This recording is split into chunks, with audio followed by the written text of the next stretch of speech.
All right, so it is live and recording right now. So if there is anyone trickling in, they'll see this first part. It's going to start up in a couple of seconds, and then we'll get started in the next 5 minutes or so. Okay. All right, we're going to put up another link here. All right, it's starting. So. Okay. Hey, there I am on YouTube. Yay. Yeah, it's interesting, right? Do you ever remain in the chats when you're doing the Roto Grinder stuff? Are you guys in Yeah, there? I've started trying to leave the chat up and pay attention to it. So I think I have the chat up here. Okay, I'm writing in it now. I'm gonna get the link out to a few more people.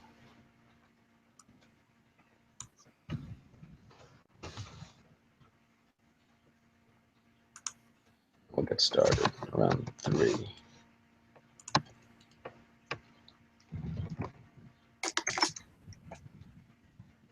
Let me type something in, see if I'm in the chat correctly here.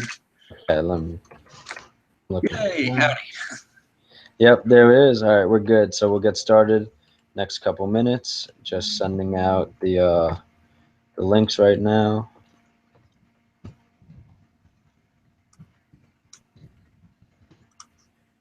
And then we'll get started.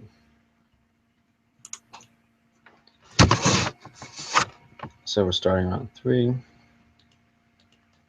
All right, we can get going now. Okay. All right, guys, this is Benjamin. I go by xBenJamminx on Twitter. I am at dailyrotosharks.com, and we are here with Dave Potts, aka CheeseIsGood, 2-time $1 million championship winner, and he is from rotogrinders.com. And to show my support for Roto Grinders and how much I love them and believe in, I'm rocking my Roto Grinders. All right, there you go. So Good. get you guys nice. Get you guys that promotion right here that I know you love, and I have no problem with. I love the guys over there. So, Dave, I wanted to ask you some questions about yourself, your history, your past, how you got into DFS, and we'll take it from there. So, where are you located? How many years have you been playing? What was your profession before this, and how'd you get into it? Okay. Yeah, I live in Auburn, Alabama, and War Eagle. And yeah, if there's any Alabama fans watching, we can just turn that off. Nice. That's funny. Yeah, so I've been playing DFS pretty much since it started, 2008. Just for the first several years, it was a very casual part-time hobby. I was a serious season-long player, still am. But that's how I started. I started playing season-long in 1999 and started playing sort of high-stakes leagues like the NFBC and things like that in the mid-2000s, and have been doing that ever since. I didn't start playing DFS seriously till 2014. And before that, my full-time job, I was a traveling musician. I was a acoustic singer-songwriter, and I would drive around the country playing coffee houses and folk festivals. And that was pretty much my life before fantasy baseball. Awesome. So how did you transition from being a musician to DFS and specifically MLB? So when I started playing season-long fantasy baseball, that was like 1999. I fell in love with it immediately, sort of the marriage between the numbers and the game. Like I was really hooked just playing a league for free with some friends. Yeah. Goofy little 10-team league. And I just absolutely fell in love with it. So basically every year I would just play a little more and a little more. I went from 1 team to 3 teams to 10 teams to 20 teams. And I was like, well, I should play for, instead of $20, I should play for $100. No, I should play for $500. And just so every year it just sort of piled on top of itself. And I got more and more into it. So were you doing 20 $100 teams, $500 teams like that? Yeah, just every year it just got bigger in both the number and the entry fee. Wow. And we had kids that I'm married and we've got kids. And sometime around the mid 2005, 2006, I was getting a little tired of traveling because it's pretty much I was on the road really full time. So I'd been wanting to slow down with the traveling and stay at home more. So it was kind of a natural transition to, well, let me see what happens if I really try to make sort of like a part-time job money out of fantasy baseball. Right. So I started doing that with season long. And then when DFS came along, the first time I ever heard the concept, I mean, I thought it sounded like something I knew I would like to do. This was just baseball at the time. I didn't play any other fantasy sports. I was never, I didn't play season long football or anything else. So I just started with just the baseball. And, you know, in the early days, there wasn't a lot to do. I mean, there were small tournaments, small number of players. So it was very much just a part-time hobby. Some days I'd remember to play, some days I wouldn't. What sites did you start on? The very first site was called Fantasy Sports Live. As far as I know, that was actually the first site in the whole industry. If not, it was one of the first. And then that next year is when FanDuel came out. And, you know, there are several other early ones. Those are the first two that I remember being on. And then what got me into it, sort of the next step up, is so that the main season-long leagues I play are the NFBC, the National Fantasy Baseball Championship, and they do live drafts in Vegas every March. So that's where you were? So I was in Vegas in March of 2014, and FanDuel came out and sponsored the NFBC, and that was right when they announced the first $1 million tournament. So we were in Vegas, and the FanDuel guys were there, and they said, so we're, you know, stepping up our game this year. We're going to have a live final in Vegas, $1 million first place. And that's when the light bulb sort of went off, like, oh, I should maybe go more full-time and, like, take this more seriously, play every day, get a bankroll, figure out a plan, figure out what I'm doing. So I you know, basically sat down before that season and figured out a plan of, you know, a real serious bankroll strategy, which is something I hadn't ever done before when it was just casual, with the goal of, you know, I want to play for this qualifier, but I also want to play, you know, these cash games. And so that was what got me to take the step up into DFS. And so tournaments right away where you're calling. What's that? Tournaments right away where you're calling. That just spoke to you right off the bat. Yeah, and I still played more cash games then, just because I see the chalk first, so I really feel comfortable making cash game lineups. But I did see the potential in the tournaments when they started raising these prize pools and started figuring out game theory. It made a lot of sense to me, and then so that is when I got into it full time. It's 2014. Cool. And so that $1 million tournament that you first won. Now, can you give me a little insight to, you know, waking up that morning, and how were you anxious? Were you confident? And how many people were there for you to beat? That was a very weird experience. Yeah, I was certainly not. I'm never confident. That's kind of one of my things. I guess it works for me. Like, I always assume everything's going to finish right in the middle. That's always my assumption. And I'd never been nervous making a fantasy baseball team before. Like, why would you be, I guess, right? But yeah, that day, it was, I think there was 70 people in that final. We were at the Cosmopolitan in Vegas. It started at 4 o'clock out there. And I was making the lineup all day, really all week. And around 2 o'clock that day, about 2 hours before lock, is when it really, like, hit me, like, this one lineup is actually for $1 million. This is kind of a big deal. And then I started kind of getting a little tense, and I was like, you know, I had my lineup set about an hour ahead of time, and I just kept staring at it like I was about to mess with it. I was like, oh, what if I did this? What if I did this? So I left the room. I was like, I'm out of here. I went down. I got a smoothie. That's the $1 million ticket right there, is a smoothie. What kind of smoothie you get? It was a strawberry banana. Oh my God, that's my favorite. All right, so I guess I have to drink one of those every morning now. It's a good idea. It's a good idea. I could do a whole video show about what food to eat for different kinds of tournaments. It really has a lot to do with that. Extremely interesting. I'm obsessed with food, so I think that would be great. What kind of food pairs with what kind of hitters? Yes, it's an important, often overlooked thing about DFS. And so, yeah, I finally talked myself out of messing with the lineup. Like I was sure I had it, you know, I liked the lineup I had. But it's hard not to play around with it. You know, you can always, Of course. and that's a lesson for every day, every lineup.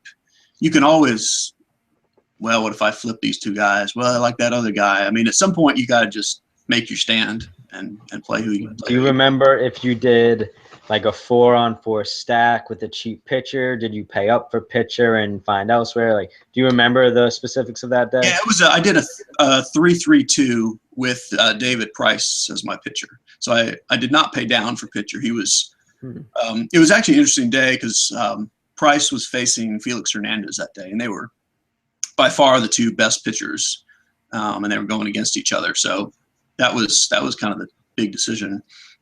And so, did you see a lot of people go Felix?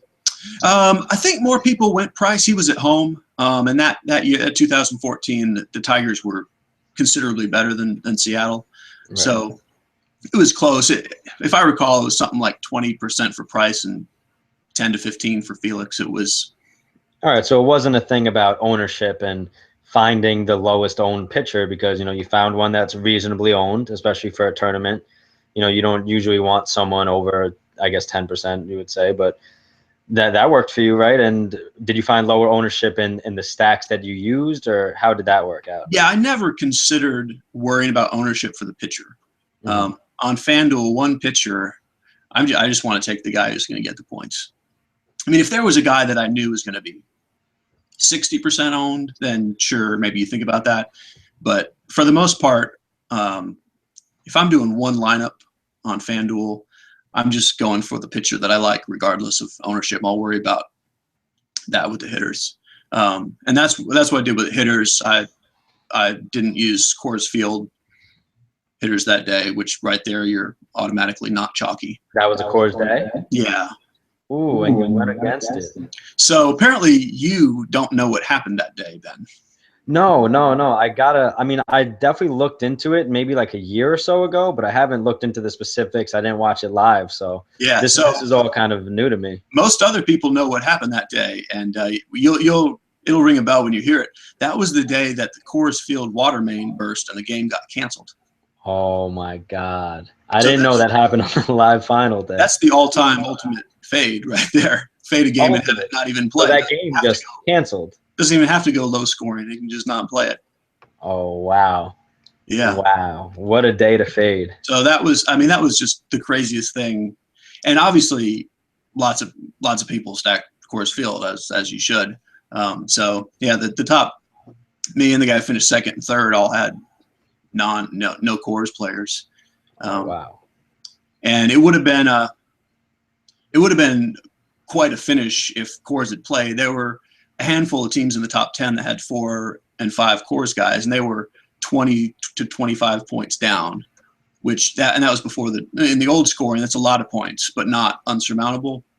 Right. Insurmountable. That's a word.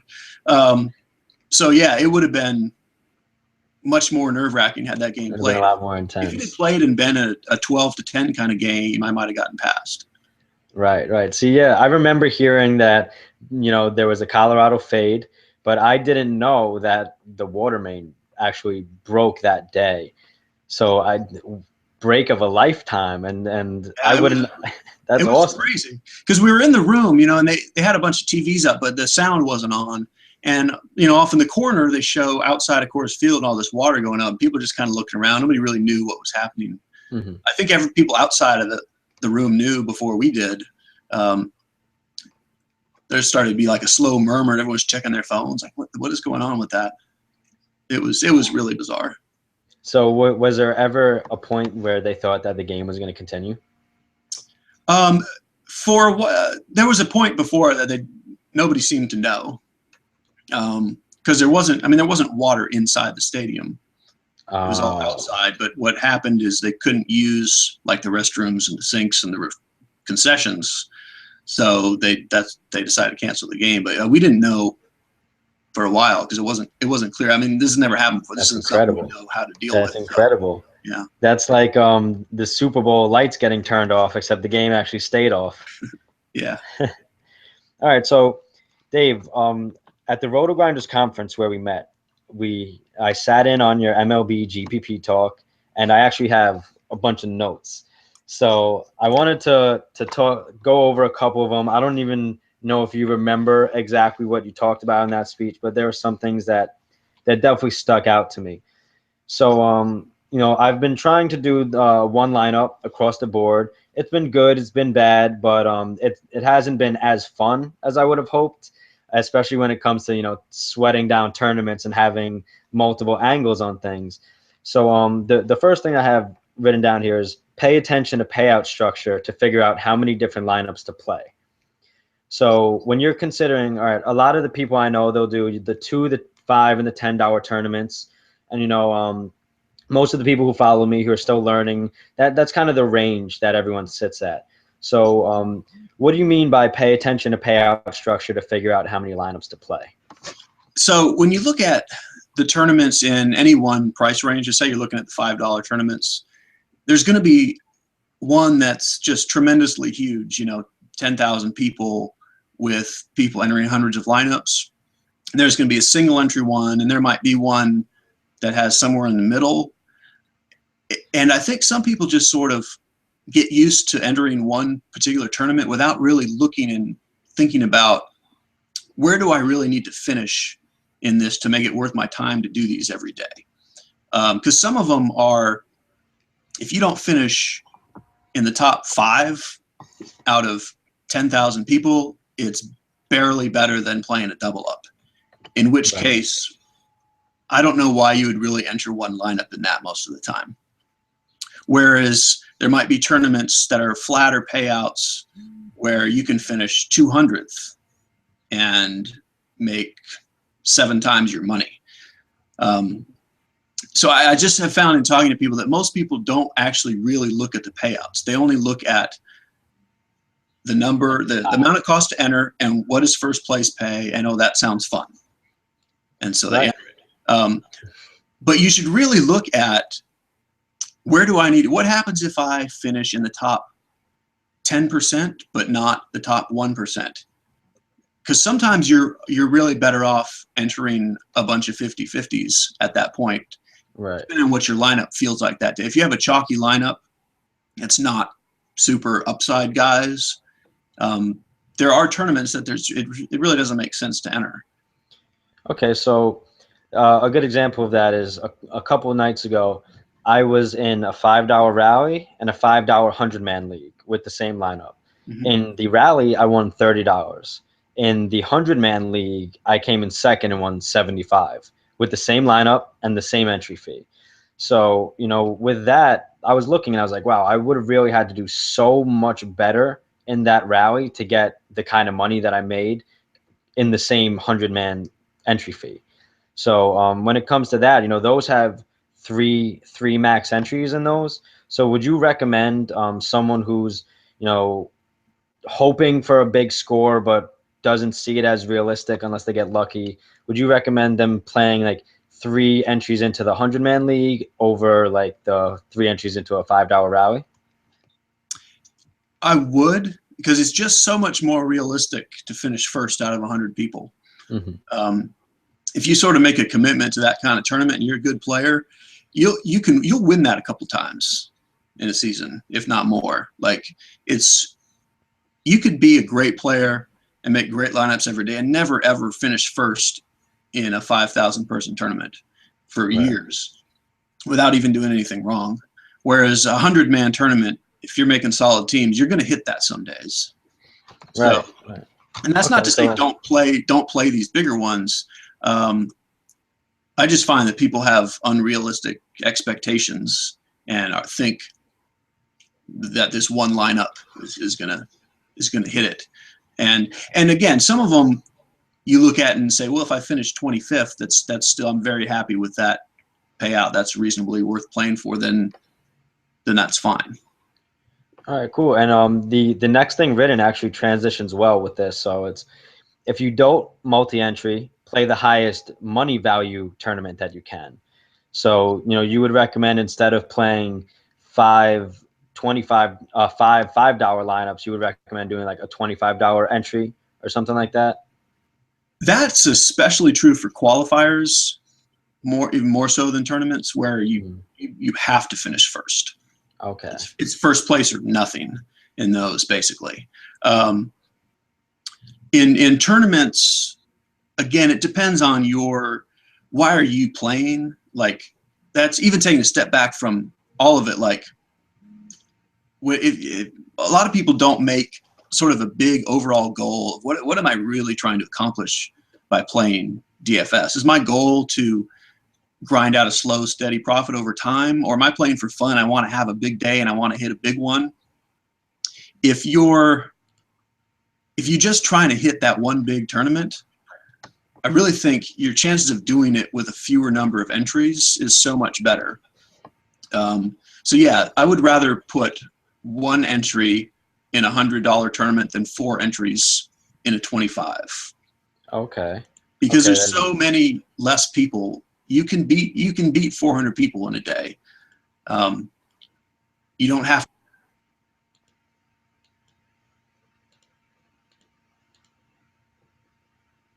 Wait, hold on. I think you got muted real quick.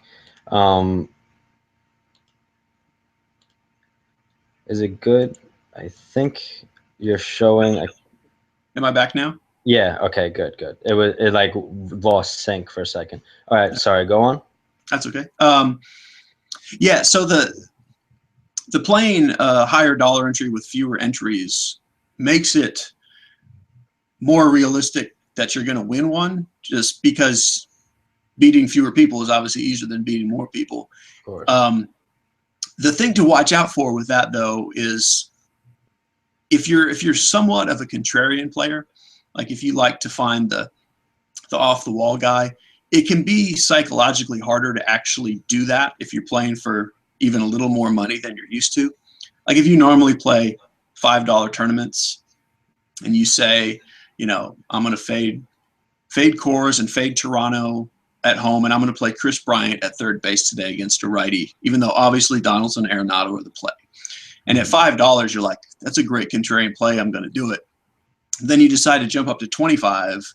And since that's out of your comfort zone, if you get there and think, I've got to play Donaldson. How can I not play Donaldson for $25? I don't want to throw my $25 on this off the wall play. Then that's too high, and you shouldn't be doing that. You have to be able to stick to whatever your strategy is. So for everyone, there's going to be a dollar amount where it just sort of gets uncomfortable, and that's too high, and then you got to back down. But you should find your own comfort level of where can you play and still make what you think are the right plays without sort of outsmarting yourself on it.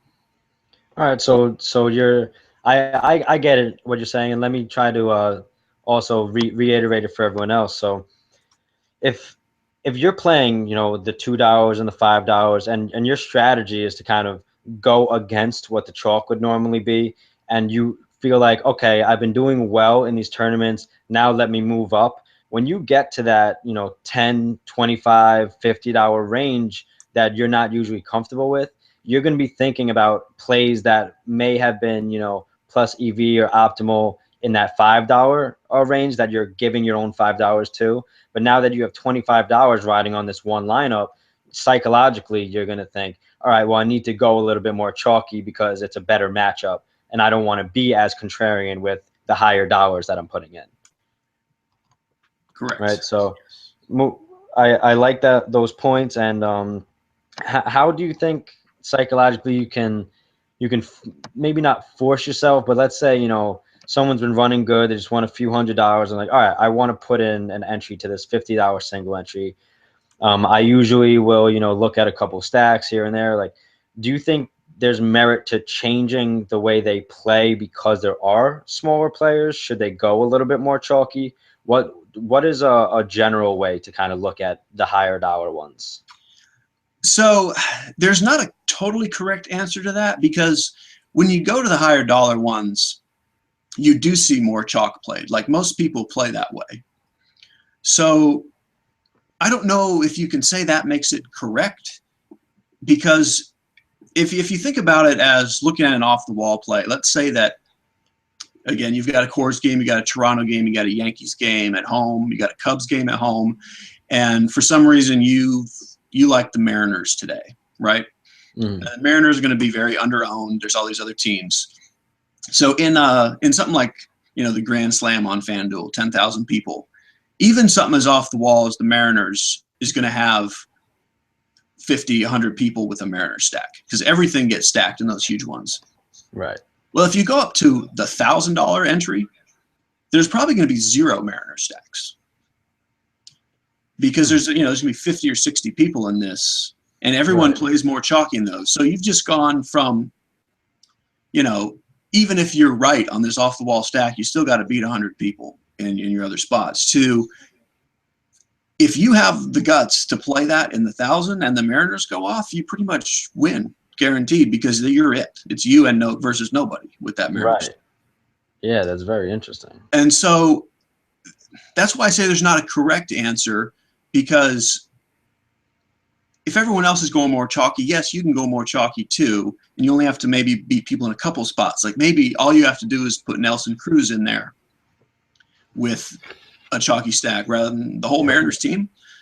But if you feel good about something like that, the fewer entries you have, the more you're going to be by yourself on that play.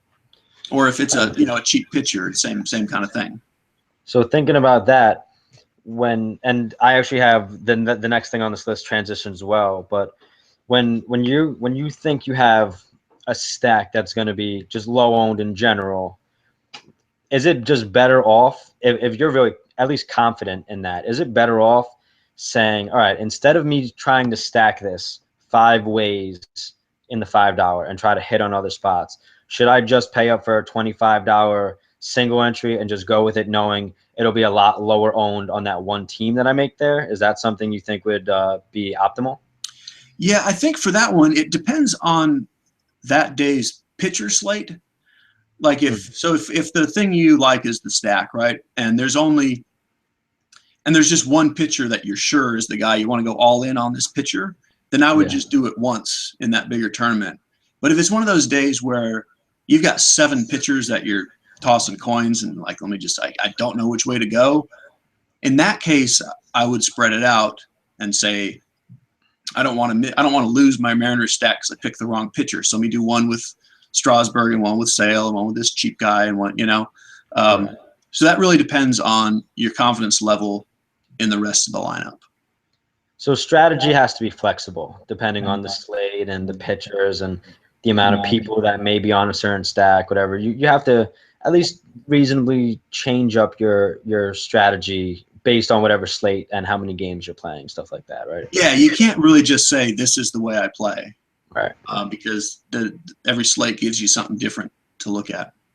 So the next thing we have is ties into this when it comes to thinking about stacks and contrarian and game theory and stuff. And so the next thing I have here is, if your core is low owned contrarian, play that with obvious value and chalk. And if your core is high owned, find high upside contrarian plays to go along with that stack. So would you recommend that more for, is that the qualifiers? Is that a general strategy? How do you use that? That's pretty general overall. Like if we go back to I don't know why I'm on the Mariners today. We'll just say that's the thing. So if you're on this bizarre Mariners stack and you think nobody else is going to be on it, and you've got 3 other spots to fill, there's no reason you have to avoid the chalk in those spots, because your lineup is already different.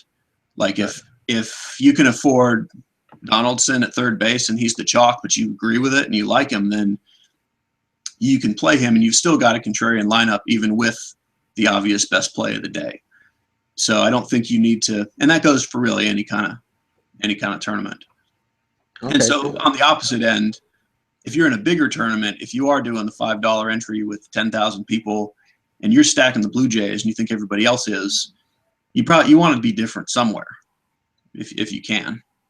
Right. Okay. Yeah. So if your core is high owned, right? So you have all these players that you like, but at what point do you think, okay, they may be too owned for me since this is baseball, anything can happen? Is there a point of percentage you try to shoot for when it comes to playing players, might be high owned, or a stack that might be high owned? So what's that like kind of boundary for you? It is. it's really hard to actually figure out an exact number. Like you can gauge like this guy's going to be high owned, this guy's going to be low owned, but you can't narrow it down. I don't try to say this guy's going to be 37.2% owned. Like, No, you don't of know course, that but exactly. But generally speaking, if I ever think someone's going to be anywhere near 40 to 50% owned, which there are times when they are, as hard as it is to say, no matter how much you like the guy, there's really no reason to ever play any baseball hitter at 50% owned, ever, regardless of the matchup. Okay, so what about Bryce Harper in Yankee Stadium against their eighth pitcher and everyone else is hurt, and he's at a reasonable price? Are you playing him no matter what? No, that's the thing. It's really hard not to do that. There are matchups like that. If I think he's going to be 50% plus, which there are situations where a guy like him would be, it's so easy for the best players to fail in baseball. It happens so often that you can't play someone that high owned. Now, again, I will say in that situation, if you just are positive he's by far the best play and the rest of your lineup is contrarian, it's fine to stick him in. But as a core play, I don't think you can use someone who's going to be that high owned in a tournament. And yet that's another reason why most people recommend playing cash games and tournaments, because if you're playing more cash games than tournaments, you're going to have Harper in all your cash games. So if he has a big day, you're still going to have him there. It's not like you're going to be without him everywhere. It's just a difference of how you're doing your cash versus your tournaments. So how on a normal night, a normal slate, let's say a 10-game slate, not too crazy big, but also not small. When you're talking about cash and GPP, how many lineups do you think you would make when it comes to devoting to cash, devoting to GPP and stuff like that? What do you think would be how many lineups would you put towards each one compared to the amount of money you're putting in? Is there something you go as a baseline, or do you try to figure that out each slate as you go on? Are you talking number of unique lineups or how many contests you put in? Right. So I know a lot of people who try to run one lineup across everything and head-to-heads, double-ups, triple-ups, and they leave them in tournaments. I also know people who will make a cash game lineup that take this. I know people who make a cash game lineup, and they'll make a few other GPP lineups. So will you make a lineup and put it in all cash? Will you make 3 lineups for cash and then just mix in GPPs? Like, how do you usually go about like lineup construction in terms of amount of lineups? Gotcha. I'm usually a 1 cash game lineup guy. Sometimes something that I've never really heard anybody talk about, that breaking news on your show. Breaking news on Daily Roto Sharks. Sometimes my head-to-head lineup is slightly different than my double-up 50-50 lineup. People talk about those as exactly the same, which I understand. But sometimes I will play for a little more upside in the double-ups. Very similar lineups, but they're not necessarily completely identical. But I'm almost always a one head-to-head lineup, maybe it's identical or close, 50-50 double-up lineup. And then I've usually got one lineup that is my single entry tournament, my triple up, or if they have a 5 times you know what I mean? Right. Quintuple up. That's quintuple ups. Quintuple. So I tend to make one tournament lineup that's for those, for any single entry. And I will also enter that in multi-entry tournaments if I'm multi-entering. So I've basically got a cash game lineup, a single entry tournament lineup, and then it really depends on the slate how many GPP lineups I do. I'll usually have 2 or 3 core lineups in a day, but I may enter any number of variations on that core. Like I might have 20 lineups, but it's really 2 core lineups, 10 different times. With just kind of hedge them in certain spots. Just a couple guys switch. Maybe there's 3 catchers that I like evenly at the same price, so I'll just do one with all 3. And I realize not everyone plays that many or has the bankroll to do that. So I'm fine with the idea of having that one tournament lineup, the one that would be the one that I enter in single entries. If you're a one lineup guy, just put that in everything, or maybe make 2 out of it and keep your core and just move a couple spots around. And will you try to keep the same pitcher across all of these, or let's say you have 2 identical pitchers, you like them both, you're using one in cash. Will you hedge in your tournament and use the other one, or will you just stick with the same pitcher, even though you like them similarly? Yeah, on FanDuel, I'll more often than not just stick with the same guy, with the one pitcher. DraftKings, it's more common that I switch out the second pitcher, and unless there's 2 guys I'm just really sold on, I'll usually have that second spot, maybe 2 different guys that I try to split up. Oh, okay. All right. Yeah, because there are definitely times where I like, 2 pitchers. Maybe one is a little bit more elite towards the top side of the salary, and then one is more mid-tier, which I've actually found more success with mid-tier pitching lately on FanDuel. But so sometimes, I'll use the same kind of core, right? And let's say I have, mid-tier pitcher and Bryce Harper, and then another lineup I'll have elite pitcher and I'll move Bryce Harper down to someone in the $3,000 range or something like that. Would you recommend doing that strategy, or instead keeping the same pitcher and then moving Harper down from the outfield and upgrading a third baseman or something like that? As long as you like both pitchers, I think it's totally fine to have a pitcher in 2 different tiers on 2 different lineups. Because a lot of days that there's that super elite expensive guy that, a guy who has 15 strikeout potential that you really want a piece of, maybe Sale or Scherzer or whoever. But there's also a mid-tier guy that you're really high on. I think it's fine to say I'm going to make one with both of them. All right, cool. So I saw something in the chat. We got a chat question. All right. Now we're playing. All right, cool. So Dave, do you prefer the single entry double up, quintuple ups, or the multi-entry ones? So I'm personally I like the single entry ones way better. I think there's not as big of a difference as people make them out to be, but I think you should play them consistently, whichever one you do, because you should have the same long-term win rate. But if you sort of bounce in and out, like one day you enter single entries and the next day you put 10 in a multi-entry, if you happen to do the multi-entry one on the wrong day, then your whole cash game winning percentage is going to be skewed. So I don't have a strong preference towards one or the other as far as what I recommend to other people. I like the single entry, but if you're doing multi-entry, do the same number of multi-entry every day. Don't do 10 today and 5 tomorrow and none the next day and 20 the next day. Stay consistent. Yeah, because all you're trying to do in cash games is have a winning percentage over a long sample size. You get to 60, low 60s winning percentage, then you're trying to keep that consistent over a really long sample. So the more you mess with what type you're playing or how often you're playing, the more likely you are to just accidentally hit the wrong day. And even though you're winning 65% of your days, your overall ROI could be down if you multi-enter on the wrong day. Nice. Does that make sense? That definitely makes sense.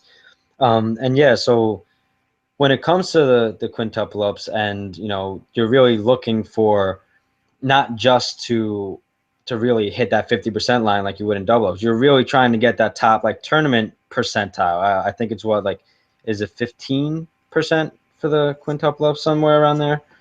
Yeah. But the way you can correlate that is what he's saying, as in long-term goals, is in baseball. If you're a 30% hitter or a 300 hitter, you're basically almost a Hall of Famer career-wise. So that's how they like to say things. If you can be consistent enough in just hitting that often enough to keep an ROI positive, then play it consistently every day. But if you lose, 2 days in a row, on that third day you can hit and still be profitable in that, one quintuple up, just the way you're putting in your money. So don't get greedy is what he's saying, and think, all right, well, I didn't hit yesterday, so let me chase and double up and play a bunch more tomorrow. So stay consistent with the way you look at things long term, and even someone who isn't hitting 100% of their lineups, you can still be profitable if you just try and be consistent in your approach and the way you look at things. Exactly. So we have another question. I'm pretty brand new to MLB DFS and have only been playing GPPs. Do you recommend me to stop playing GPP and move more to cash games? A big part of that depends on what the goal is. Kind of like I said, like if your goal is to figure out how to do this to grind out a profit, I wouldn't say stop playing GPPs, but I would say try to get to the point with cash games where you get comfortable with them to where you can enter more cash each day than GPPs. So that, because you're going to have a whole bunch of days where you get shut out in GPPs and win 0%. So if you can play cash to the point where it's sort of evening out your tournament losses on those, you'll go through weeks at a time, even if you're doing things right where you don't win anything in tournaments. So yeah, for new players, again, if your goal is to just find some way to make a long-term profit, I definitely think you should try to get into cash games. If this is more of a for fun, it just adds some excitement to watching the game and you want to try to hit something, there's nothing wrong with that. As long as you are understanding that there's going to be some swings and you may go several weeks at a time without really hitting anything. Right.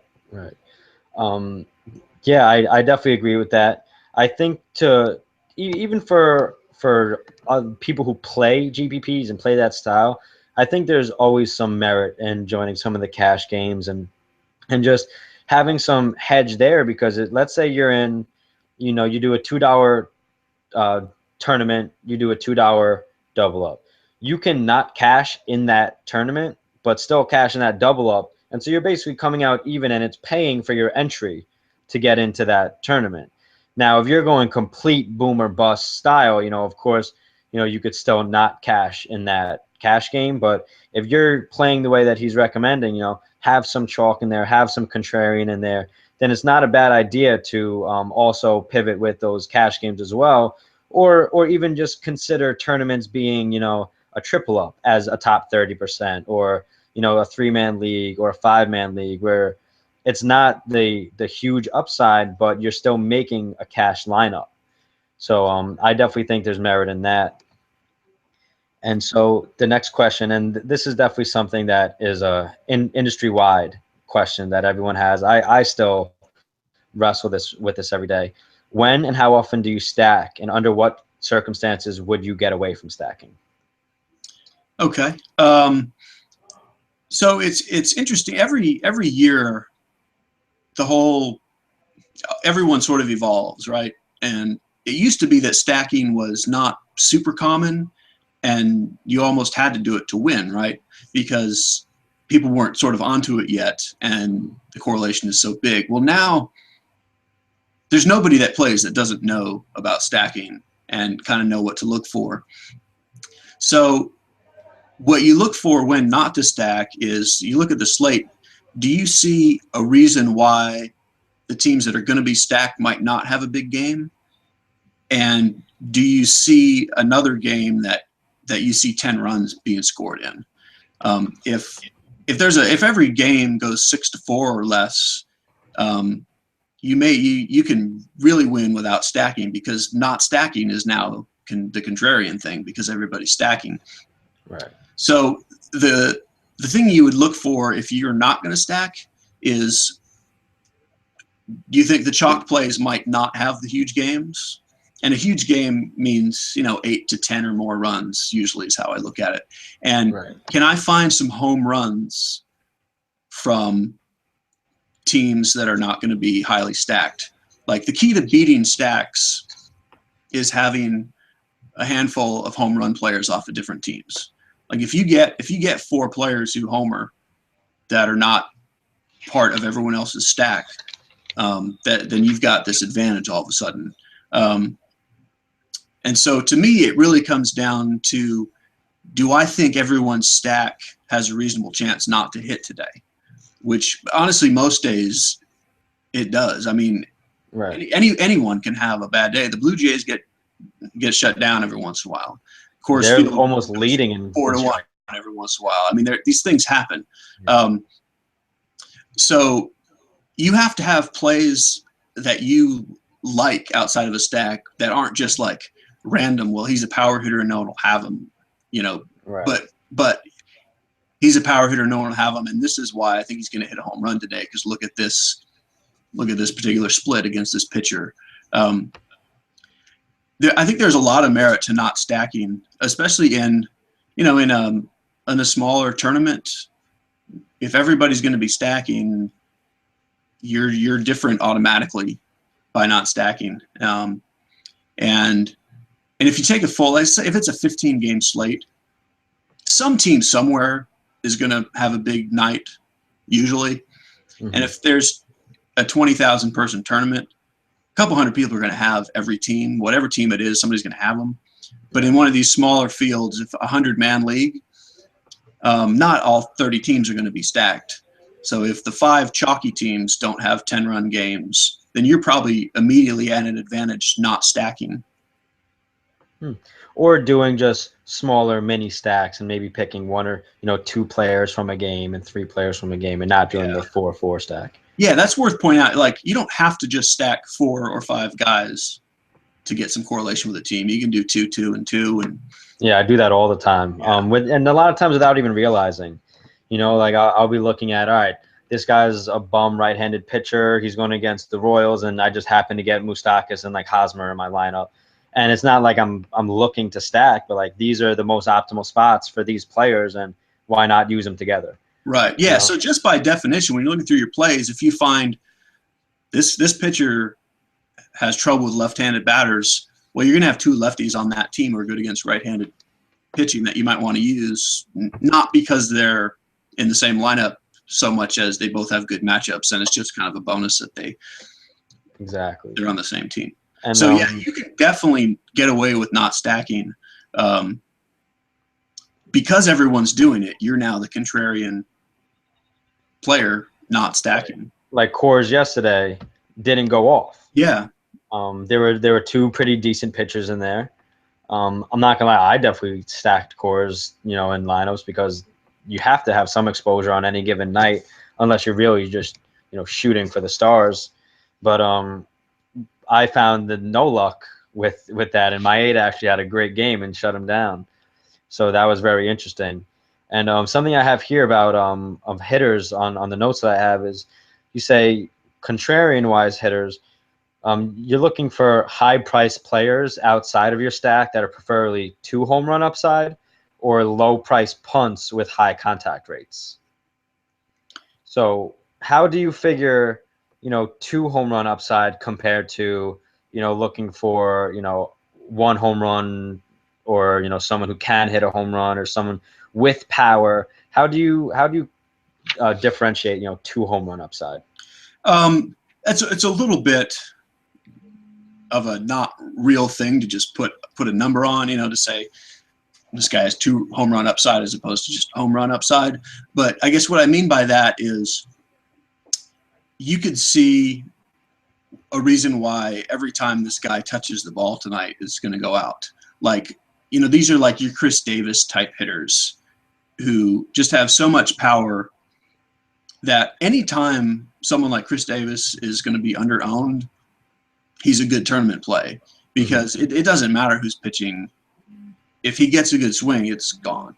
Right. A Stanton, when Stanton is under-owned, it doesn't matter who he's facing. And a lot of times you can find these kind of guys in decent matchups, not facing great pitchers or terrible pitchers, and they'll be under-owned.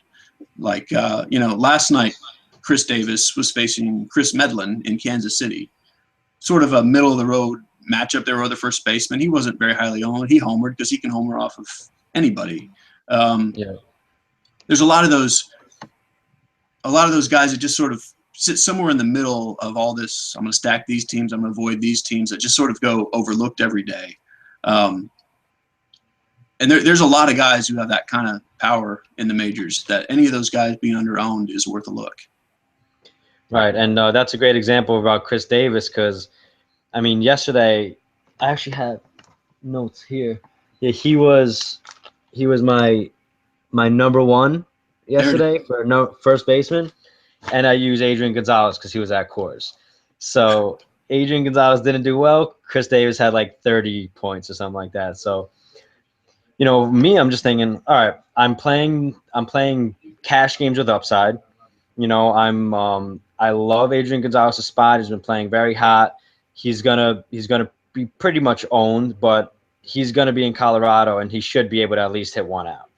So, if I was playing more tournaments, I would have been thinking, all right, I should probably pivot to Chris Davis, even though he's not in the best situation. But I probably would have found myself more on Rizzo, I guess, just because how hot he's been. But Chris Davis is that any night 2 home run upside, and same thing with like a Chris Carter, right? Someone who's just free swinging for the fences. So there's definitely some difference with a guy who you're looking for pop and contact to someone with a high swinging strike percentage, but also a high home run to fly ball percentage that could really get the ball out of there against a fly ball pitcher, let's say. So, the way I look at things is usually through the stats because I don't know the players as well, or like I do now, but growing through the game, especially for newer players, I would look at things like this pitcher has, a high contact rate. He's been getting hit hard, and he's a fly ball pitcher in a batter's park. Then I would look for, all right, who has a good WOBA against this pitcher, who has, a good contact rate, who hits the ball hard. I kind of just pair those things together, and I end up just with good matchups and good spots. And a lot of the times I really don't think about ownership per se, but I come out with low-owned players just because of being led to research. And so something that I do a lot with baseball, and I'd love to hear your opinion on this, is I actually do my research before I look at the pricing. So I'll go in and look at all the different matchups and stats and everything based on just baseball and not the DFS aspect. So I'll look at, great matchups. And then when I go in and I see, well, this is someone I like and I had written down, and wow, he's only 2,600 today, I'm getting great value. But if I saw that same player, was at 4,300, I'd be like, all right, he's in a good matchup, but I also have this other guy in a good matchup and his price is way lower. So I actually try not to look at the prices first so I can really just see value right when I start looking at pricing. What do you think about that approach? Yeah, I think that's probably the optimal way to do it, is to do your own research, get your own rankings before you look at both the pricing and what other people are saying. Because then you'll get, where you think guys should be, and then you see the pricing, and then you start to see what ownership might be from looking at other people. Whereas if you do it the other way, if you listen to podcasts first thing in the morning, they're talking about these guys, then those guys kind of get thrown in your mind before you look at the stats. And then you look at the prices, then you pull some guys out from the pricing, and then you go look at the stats. Yeah, I think you do get certainly more led to the chalk that way. Mm. And there might be a value that you find that because no one else set him, or because it just kind of didn't look right on the page, you don't use. Whereas if you'd started your list and you come up with, boy, this is the play today, I love this guy, you'll probably be more likely to use him when you start from that angle. So yeah, if you're confident in your, what you do as a process, I think that's definitely the way to do it. Yeah, man. So I definitely appreciate you saying that, because that's how I think I find a lot of my edge when I'm not really trying to look for low ownership, and I'm not going in like, okay, this guy's in third, he's in the third spot, he's in a great matchup, so I'm definitely playing him. I don't even see the batting order first. I'm looking at, all right, I know this pitcher's facing this team, I know this guy's on this team, and I look what will be the matchups from this matchup in particular.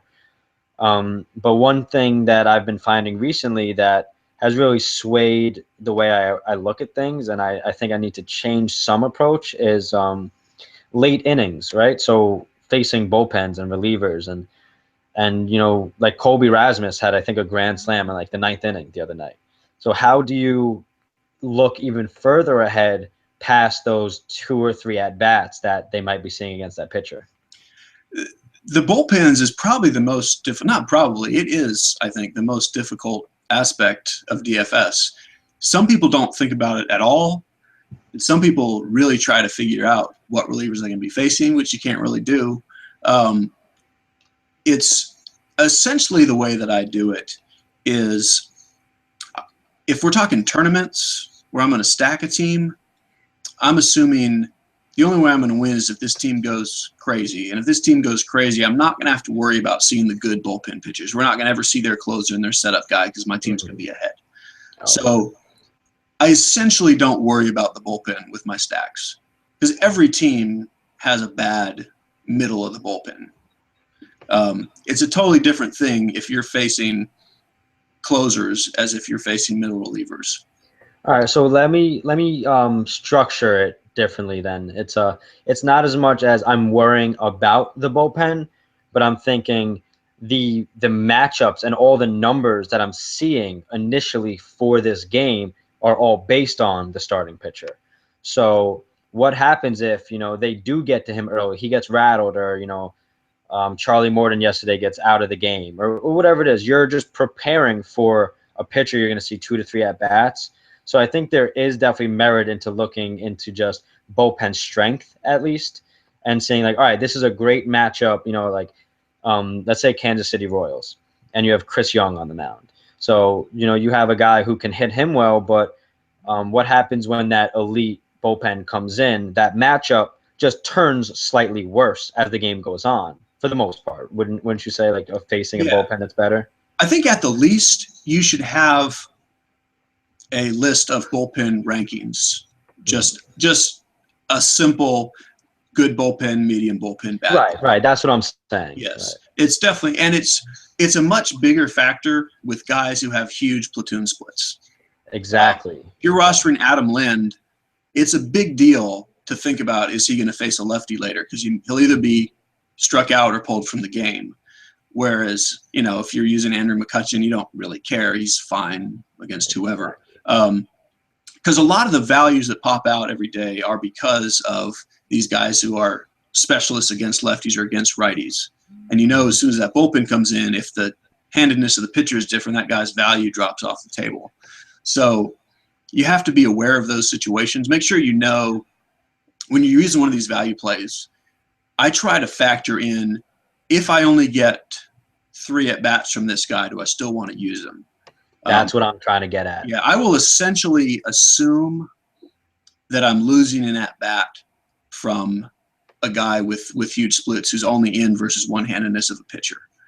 So for cash games, I look at that as if he's going to be playing less than everybody else. So do I still want him at that price? Okay. All right. Great. Yeah. So I'm glad we definitely touched on that. I think there is some merit in just knowing just which are elite and which are bad. Because if you're playing Philly and you're getting a good matchup, you're actually probably getting a better matchup as the game goes along. And then like certain teams like that, where it's just like you don't really have to worry about it. But there are definitely teams where you have to think, I may only get this platoon 2 to 3 at bats or something. And going along with platoon, something that was something I was already doing unconsciously, something that you actually mentioned, and so something I took notes on is don't avoid bottom of the order hitters, right? But now I think there's a problem, at least and most of the discussion and questions have been from a FanDuel perspective because that's usually where I play.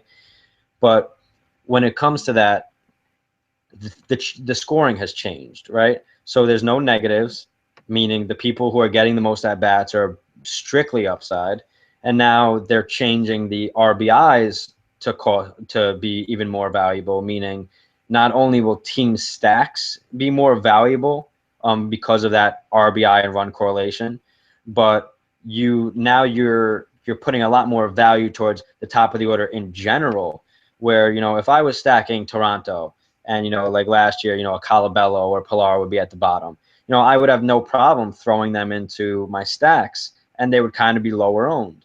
But now I'm thinking about how do I weigh the difference between the upside of those at bats in the beginning of the order and the potential low ownership I would find from getting a guy at the bottom. Yeah, it is different. Yeah, the scoring has changed things a little bit. The bottom of the orders thing is definitely a tournament and stacking strategy, not Yes. cash games. Even before, you want top of the order guys, and even more so now with no negatives and RBIs being bumped up. So definitely cash games. We're talking top of the order hitters where you can get them. Right. As far as bottom of the order guys and stacks, it really is not changing for me, even with the scoring and the outs, because when a team goes off, the guys at the bottom of the order so outperform their baseline. Like, everyone is priced for their baseline performance. Mm-hmm. And the 2, 3, 4 hitters on a good team, their baseline performance is so good. That's why their price is what it is. And these 7, 8, 9 hitters are priced as 7, 8, 9 hitters, and their performance is going to improve in a big game to the same percentage, if not more, than what the 2, 3, 4 hitters are going to improve On a in that value game. basis. So on a per at bat basis with these lower guys, in the game where this team happens to score 15 runs, the bottom of the order guys actually see the bigger bump usually in their overall performance compared to their norm than the middle of the order guys. Definitely makes sense. Definitely makes sense. And, for me, I found a lot of edge with the negatives. I thought that, if I'm picking a bottom of the order guy for this tournament and the first, the leadoff, when it was like Jose Reyes or whatever, when he gets out, I not only are we even now with the potential at bats, but now he has a negative and he's doing even worse than the guys that I had in my, lower owned stack. So that's something that definitely disappointed me, because that's how I played a lot of the times. I would find value in, like a Kevin Kiermaier at the bottom of a stack or something like that, where like definitely an upside, not the best, but like players like that. But I think there's something funny to mention is your boy Kyle Seager from Seattle just hit a home run, Hey. and Hosmer from my example before just hit a home run. So that literally just happened within the past 5 minutes, I think. I told you, stack those Mariners. I was talking today. That's what I meant. Yeah, that's and I was talking today too. But yeah, man, that's great. So there's a question. Do you ever consider in the bigger field, 20,000 plus fields on a night where a pitcher will be highly owned? Do you stack the team he's going up against, even if the team isn't that good? So, if there's a high owned pitcher, will you stack the opposing team in the large tournaments? So that's one. I know people that do that, and I know people that tout that. I personally don't do that, because I wouldn't say I wouldn't do it. It's not like it's something I won't do, but there's always going to be stacks that are underowned, and the potential, the percentage chance of a potential benefit of you getting positive while everyone else is getting negative from the rare time that a Kershaw or a Sale or someone gets hit around is so small compared to the chance that you find some other stack against a middle of the road pitcher that's so underowned that your bonus for getting them already outweighs whether everyone's pitcher has a good game or not.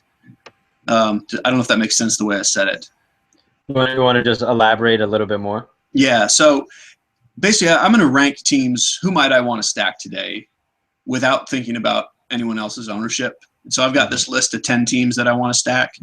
And then I come to it and I say, okay, so Chris Sale is going to be 60% owned tonight. If the team that Chris Sale is facing is not one of the 10 teams on my list as a stack, I'm still not going to use that team against him, because one of those 10 teams that I have is already going to be very contrarian. So I'm already gaining an edge over the field if I use that contrarian stack. I don't want to reach for a team that I didn't already like just to try to go against other people's pitcher. Okay, definitely makes sense. And if I think Sale shouldn't be 60% owned, I'll be using a different pitcher anyway who I'm expecting to outscore him. So I don't even need Sale to have a negative point game for me to win that. You're already pivoting, just not using him. Right. So I totally understand why people do that. Like, I don't think it's it makes some sense game theory wise. That's just not something that I personally do. Oh, okay. And when it comes to looking at MLB DFS, I'm basically primarily stats. I set up spreadsheets. I look at fan graphs and all this different kind of statistical information, and I try to find correlations of which pitchers are like this, which pitchers are like that, and that's just how I look at things through advanced stats. Can you just let us know maybe how you approach the game? Do you do it through stats? Do you just look and kind of know the players? And what is your research process like? Yeah, so I would say I'm a little different than a lot of DFS players in that I was a baseball guy before I got into DFS. And I still playing season long seriously. Like I'm fully engrossed in baseball stats year round. So when the season starts, I already know. I've already been looking at baseball stats for 3 months. Right. And so I sort of look at a slate first, just from a big picture perspective. I have, certain things that I know about guys, certain things that I think about guys or have seen from watching games. And then I go into the stats and see if what I thought matches up with the numbers. And usually it does. And when it doesn't match up is when I look for, who's right here. Because the two situations are, I can look at something before I look at the stats and say, this is a great play today. And then I look at the numbers and the numbers say it's actually not a great play. And then the other side is I can look at something and say, I don't like this play at all. And the numbers say it is a good play. So when I see something that what I think is different than what I see in the numbers, and more importantly, what everyone else is going to see in the numbers, that's when I sit down and figure out, is it possible that everyone else is going to be reading these numbers, but these numbers are simply wrong today?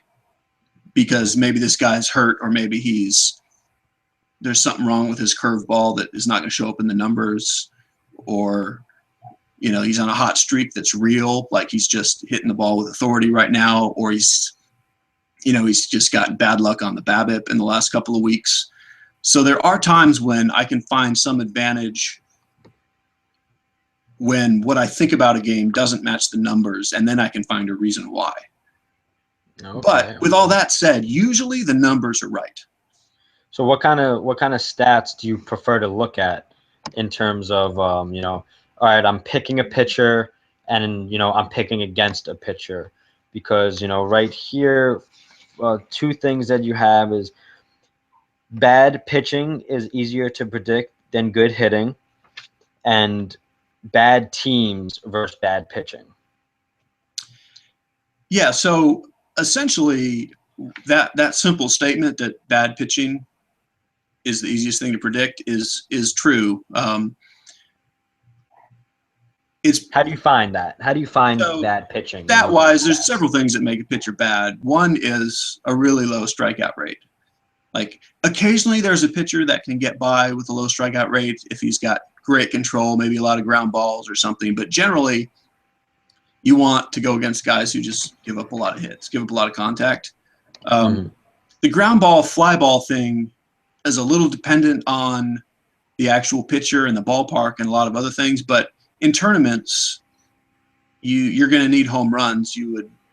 A really heavy ground ball pitcher is tough to play against in tournaments, especially if he doesn't give up a lot of walks. Right. Pitchers who walk a lot of guys are always susceptible to a bad game. And then I also look at hard hit percentage. That's sort of a stat that a lot of people are starting to use. Exit velocity is another one. Yeah. A year or two ago, these were sort of unknown stats. Yeah, I've been using hard hit percentage since I started. That's like one of the things I really base everything on. They're pretty much in the mainstream now. I think a majority of players look at that. But I think it's certainly relevant. I mean, obviously, if a guy's giving up hard contact and another guy is not, I mean, who do you want, of course? Right. So I think it seems like most people are looking at the same basic stats. Like there's not I don't think there's some hidden stat out there that people don't know about. It's just a matter of figuring out how you sort through it. Right. And you got to kind of find your own comfort level with how much time do you have and how many stats do you want to look at.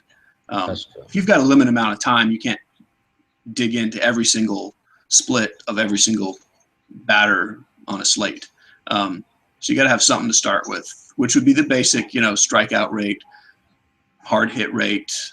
WOBA's popular for good reason, for just like a quick one look at. Do you like to look at batter discipline, like outside, inside the zone, swing percentage, contact rate, and swinging strike percentage? I rarely get into. I usually just do straight strikeouts and walks.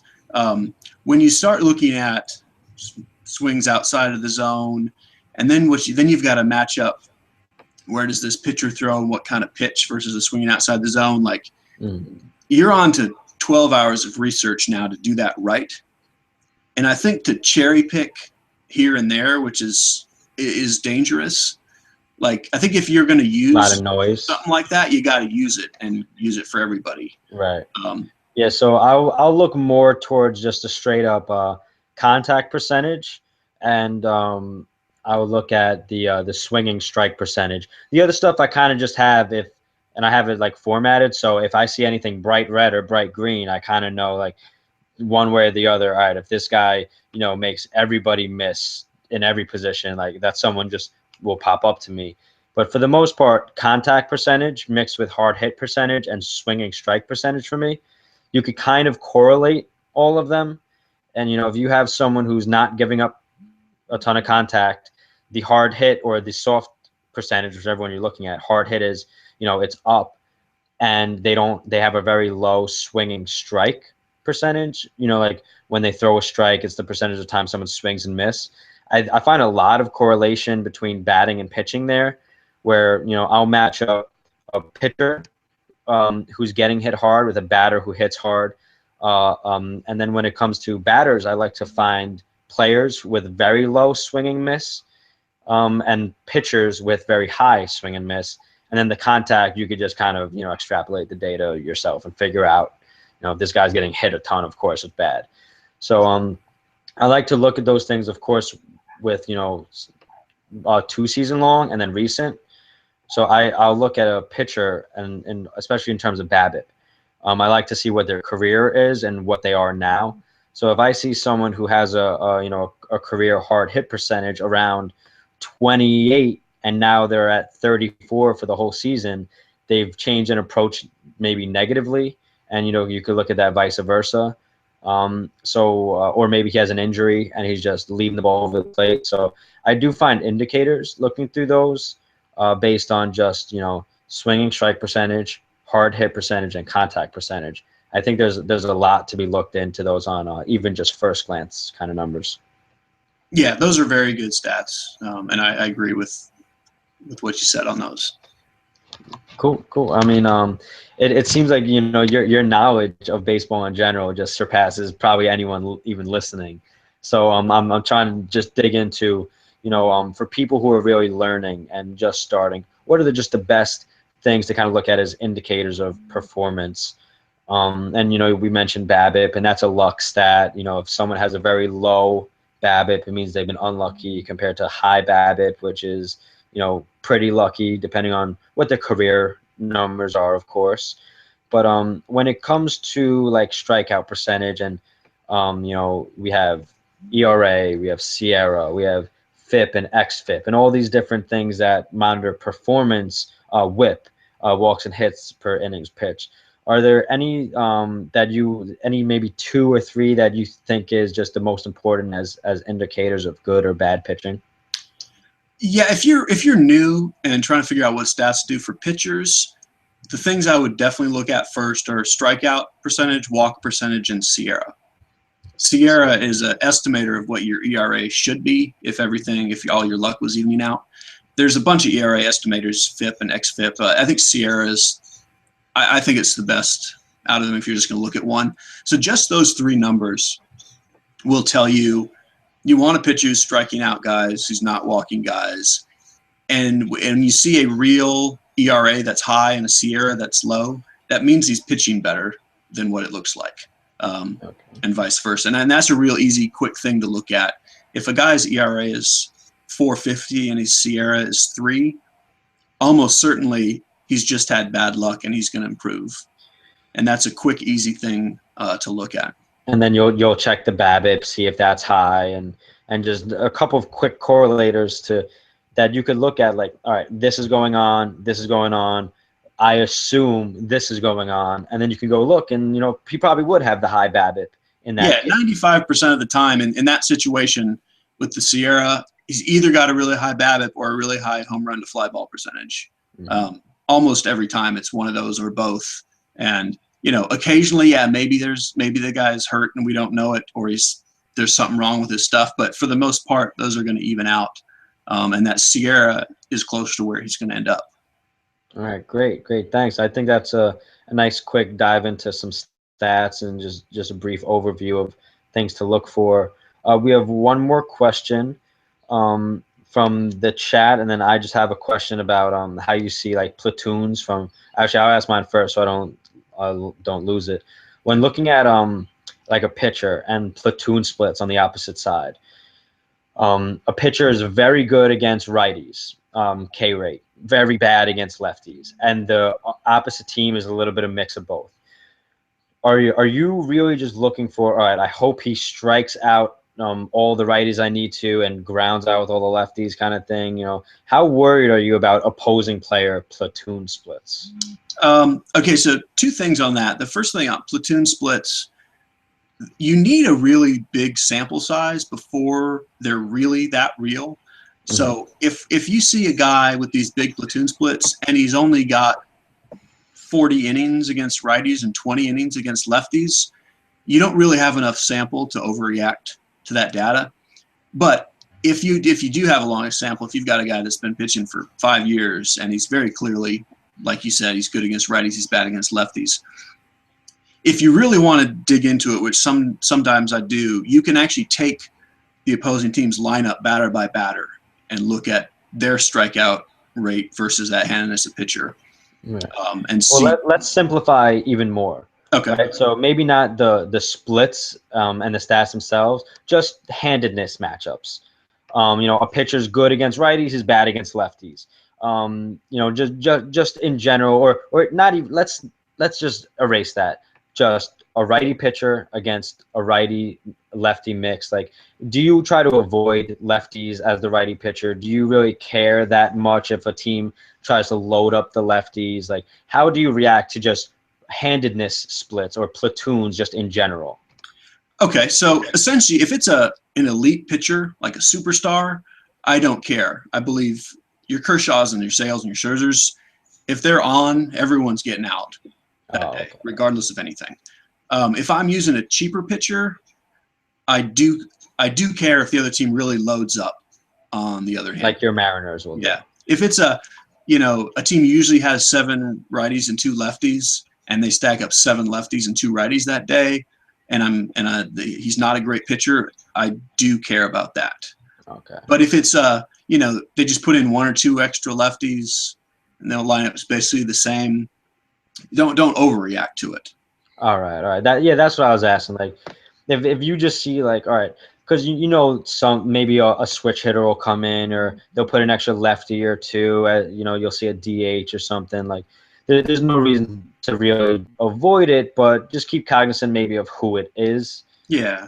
There's a couple of teams that will just completely switch their lineup for certain pitchers, but most of the time we're just talking 1 or 2 guys moved in or out, where the overall matchup, you shouldn't be totally taking a pitcher out of your lineup based on that. Okay, and one more thing is National League, right? When you have someone batting 8th in front of a pitcher, would you take someone like, let's say they're bare minimum, they just have okay splits, but they're just in that position.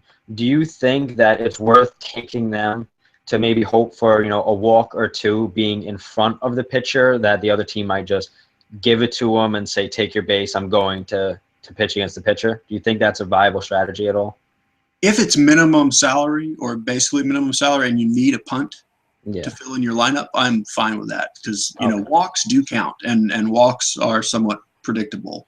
And can turn into runs or steals or Yeah, something. yeah. It's not exciting to play for a walk, Yeah. but yeah, sometimes you just need a cheap guy, and there's not a leadoff hitter who's minimum salary, and you can look at a guy and say he's probably going to get me some positive points today. Right, right. And especially when, we're not even dealing with negatives anymore. So like everything's positive. You just want to get on the board at Right. this point. Yeah, and So that situation is helped by no negatives. If he's a guy that if he gets pitched too hard, he's probably going to strike out. mhm. But they might pitch around him. You're not losing anything on that strikeout. Yeah, exactly. So that's just something I was thinking, because that I last year I used to do that a lot with the Cubs. So you would have like Addison Russell. Sometimes they would put him eighth, sometimes ninth. You would get that from maybe like Goins, when they would face teams that had that. So there's just certain times that I didn't even really know what I was doing until later, and I was like, wow, this guy, he had a walk today. I didn't really expect much from him. I was hoping he would just be a part of a stack or something. So I kind of found that out just playing around with different types of strategies, and realized, and this is from someone who doesn't know the game of baseball. So I was looking at it like, wow, this guy's in front of a pitcher, like he seems to get walked more than the other guys, and it's almost on purpose sometimes. Yeah, And definitely get so, it. so you're kind of getting free points from almost bare minimum guys. Right. All right. So the last question in the cash, and then we'll let you run, is how do you approach days with Kershaw, or someone like Kershaw, the elite chalk of the day? I find myself so far fading him every time because of price. I feel like I'm not going to get 70 plus each start. Okay.